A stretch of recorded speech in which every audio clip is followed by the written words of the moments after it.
ಸ್ವಾಮಿಯೇ ಶರಣಮಯ್ಯಪ್ಪ ಅನ್ನುವಂತಹ ಉದ್ಘೋಷಗಳು ಕ್ಷಣಗಳು ಕಳೆದ ಹಾಗೆ ಜಾಸ್ತಿಯಾಗಿ ಮೊಳಗ್ತಾ ಇದೆ. ಇನ್ನು ಸ್ವಲ್ಪ ಹೊತ್ತಲ್ಲೇ ತಿರುವಾಭರಣ ದೇವಸ್ಥಾನದ ಆವರಣವನ್ನ ತಲುಪಲಿಕ್ಕಿದೆ. ಈಗಾಗಲೇ ಅದಕ್ಕೆ ಬೇಕಾಗಿರುವಂತಹ ಎಲ್ಲ ಸಿದ್ಧತೆಗಳು ಸ್ಥಳದಲ್ಲಾಗಿದೆ. ಸಹಸ್ರ ಸಂಖ್ಯೆಯಲ್ಲಿ ಭಕ್ತಾದಿಗಳ ಆಗಮನ ಕೂಡ ಆಗಿದೆ. ಇನ್ನು ಗುರುಜಿ, ಈಗ ವಾಪಸ್ ನಾವು ಮಾತಾಡೋದಾದ್ರೆ ತತ್ವಮಸಿ ಅನ್ನುವಂತಹ ಒಂದು ಉಲ್ಲೇಖವನ್ನು ನಾವು ಅಯ್ಯಪ್ಪ ಸ್ವಾಮಿ ದೇವಸ್ಥಾನದಲ್ಲಿ ನೋಡ್ತೀವಿ. ಅದನ್ನ ಅನೇಕ ಕಡೆ ಮಾತಾಡಿದ್ದು ಇದೆ. ಯಾವ ದೇವಸ್ಥಾನದಲ್ಲೂ ಇರುವಂತಹ ಒಂದು ಚಿಂತನೆ ಈ ದೇವಸ್ಥಾನದಲ್ಲಿದೆ. ತತ್ವಮಸಿ ಬಗ್ಗೆ ಹೇಳೋದಾದ್ರೆ ಬಹಳ ಜನಕ್ಕೆ ಗೊತ್ತಿಲ್ಲ ತತ್ವಮಸಿ ಅಂದ್ರೆ ಏನು ಅಂತ. ಉಪನಿಷತ್ನ ಬಹಳಷ್ಟು ಅತ್ಯಂತ ದೊಡ್ಡ ವಾಕ್ಯ ಅದು. ತದಿದಂ ತತ್ವಮಸಿ ಇತಿ ವಾಕ್ಯಂ ಉಪನಿಷದಿ ಉದ್ಘೋಷತೆ. ತತ್ ತ್ವಂ ಅಸಿ. ತತ್ ಅಂತಂದ್ರೇನು? ನೀನು. ತ್ವಂ ಅಸಿ, ನೀನೇ ನಾನಾಗಿದ್ದೇನೆ ಹೇಳ್ತಕ್ಕಂಥ ಒಂದು ಭಾವನೆ ಅಲ್ವಾ? ಇದೇ ಆ ಒಂದು ಪಾರಮಾರ್ಥಿಕವಾಗಿ ಚಿಂತನೆ ಮಾಡಿದ್ರೆ ಇದೇ ಸತ್ಯ, ಸಾರ್ವಕಾಲಿಕವಾದಂಥ ಒಂದು ಸತ್ಯ ಇದೇ ಆಗಿದೆ. ತತ್ವಂ ಅಸಿ, ನೀನೇ ನಾನಾಗಿದ್ದೇನೆ ಹೇಳ್ತಕ್ಕಂಥ ಒಂದು ಭಾವನೆ ಅಲ್ವೇ? ಅದಕ್ಕೋಸ್ಕರ ಅದನ್ನು ಸುಲಭೀಕರಿಸಿ ಹೇಳಿದ್ರು. ಯಾವುದೇ ದೇವರ ಪೂಜೆ ಪುನಸ್ಕಾರ ಮಾಡ್ತಕ್ಕಂಥ ಸಂದರ್ಭದಲ್ಲಿ ದೇಹೋ ದೇವಾಲಯ ಪ್ರೋಕ್ತೋ ದೇಹೋ ಜೀವ ಸನಾತನಃ ತ್ಯಜೇದ್ ಜ್ಞಾನ ನಿರ್ಮಾಲ್ಯಂ ಸೋಹಂ ಭಾವೇನ ಪೂಜಯೇತ್.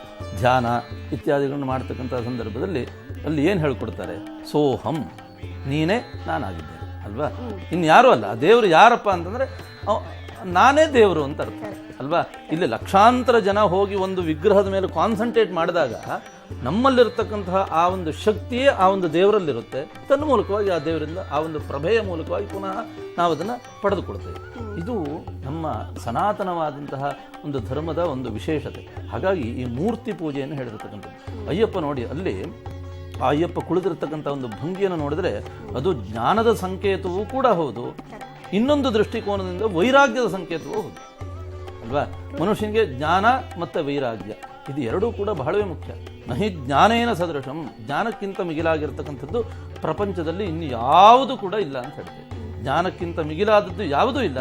ಹಾಗಾಗಿ ನಾವು ಜ್ಞಾನಿಗಳಾಗಬೇಕು ಅಂತಂದರೆ ಆ ಅಯ್ಯಪ್ಪನ ಆರಾಧನೆ ಮಾಡ್ತಕ್ಕಂಥದ್ದು. ಹಾಗಾಗಿ ಈ ದಕ್ಷಿಣಾಯನ ಉತ್ತರಾಯಣ ನೋಡಿ ಅಲ್ವೇ, ಎಷ್ಟು ಅಯನಗಳಲ್ಲಿ ಎರಡು ವಿಶೇಷವಾಗಿ ಈ ಒಂದು ಅಯನಗಳನ್ನು ನಾವು ಚಿಂತನೆ ಮಾಡ್ತೇವೆ. ಮಿಥುನ ರಾಶಿಯಿಂದ ಕರ್ಕಾಟಕ ರಾಶಿಯನ್ನು ಪ್ರವೇಶ ಮಾಡತಕ್ಕಂತಹ ಸಂದರ್ಭವನ್ನು ದಕ್ಷಿಣಾಯಣ ಅಂತ ಹೇಳಿದ್ರು.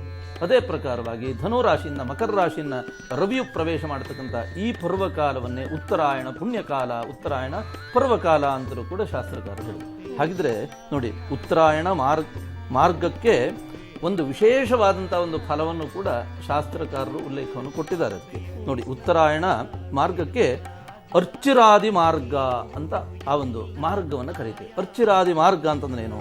ಅದು ಅಗ್ನಿಜ್ಯೋತಿಯ ದರ್ಶನದಿಂದ ಪ್ರಾರಂಭವಾಗ್ತಕ್ಕಂಥದ್ದು. ಹಾಗಾಗಿ ಇರಬೇಕು ಅಲ್ವೇ? ತಮಿಳುನಾಡಿನಲ್ಲಿ ಈ ಅಯ್ಯಪ್ಪನಲ್ಲಿ ಜ್ಯೋತಿಯ ದರ್ಶನವನ್ನು ನೋಡ್ತಕ್ಕಂಥದ್ದು ಬಹಳ ಪವಿತ್ರವಾದಂತಹ ಒಂದು ವ್ಯವಸ್ಥೆ. ಅದು ಎಲ್ಲರಿಗೂ ಕೂಡ ಎಷ್ಟೇ ಇಚ್ಛಾಶಕ್ತಿ ಇದ್ದರೂ ಕೂಡ ಆ ಒಂದು ಕ್ಷೇತ್ರಕ್ಕೆ ಹೋಗ್ಲಿಕ್ಕೆ ಸಾಧ್ಯವಾಗುವುದಿಲ್ಲ.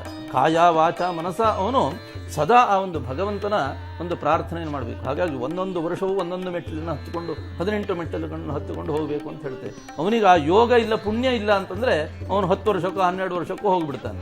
ಹಾಗಾಗಿ ಅಂತಹ ಪವಿತ್ರ ಆತ್ಮ ಯಾರಿದಾನೋ ಅಂತಹ ಒಂದು ವ್ಯಕ್ತಿಗೆ ಮಾತ್ರ ಈ ಒಂದು ಅವಕಾಶಗಳು ಖಂಡಿತವಾಗಿಯೂ ದೊರಕುತ್ತೆ. ಹಾಗಾಗಿ ಈ ಅಯ್ಯಪ್ಪನ ಮಾಲಾಧಾರಿಗಳು ಸಾಮಾನ್ಯ ಅಂತ ಖಂಡಿತವಾಗಿಯೂ ಭಾವಿಸ್ತಕ್ಕಂಥದ್ದಲ್ಲ. ಹಾಗಾಗಿ ಅಲ್ಲಿ ಹೆಸರನ್ನು ಹೇಳ್ತಕ್ಕಂಥ ಒಂದು ವ್ಯವಸ್ಥೆಗಳಿಲ್ಲ ನೋಡಿ, ಸ್ವಾಮಿ ಸ್ವಾಮಿ ಅಂತ ಕರೀತಾರೆ. ಯಾಕೆ ಅಂತಂದ್ರೆ ಅಂತಹ ಒಂದು ವಿಶೇಷವಾದಂತಹ ಶಕ್ತಿ ಆ ಒಂದು ಅಯ್ಯಪ್ಪನ ಭಕ್ತನಲ್ಲಿಯೂ ಕೂಡ ನಾವು ನೋಡ್ತೇವೆ. ಅಂತಂದ್ರೆ ಖಂಡಿತವಾಗಿಯೂ ಮನುಷ್ಯನಾಗಿ ಹುಟ್ಟಿ ಮಾನವೋತ್ತಮನಾಗಿ ಮುಂದೆ ದೇವಮಾನವನೂ ಆಗಬಲ್ಲ. ನಾಡಿದ್ದವರ ರಾಮನ ಚಿಂತನೆ ಎಷ್ಟು ಸುಂದರವಾಗಿದೆ ಅಂತಂದ್ರೆ ಅವನು ಮನುಷ್ಯ ಹೌದು, ಆಮೇಲೆ ಮಾನವೋತ್ತಮನಾದ, ಈಗ ದೇವಮಾನವನಾಗಿ ಚಿಂತನೆ ಮಾಡಿ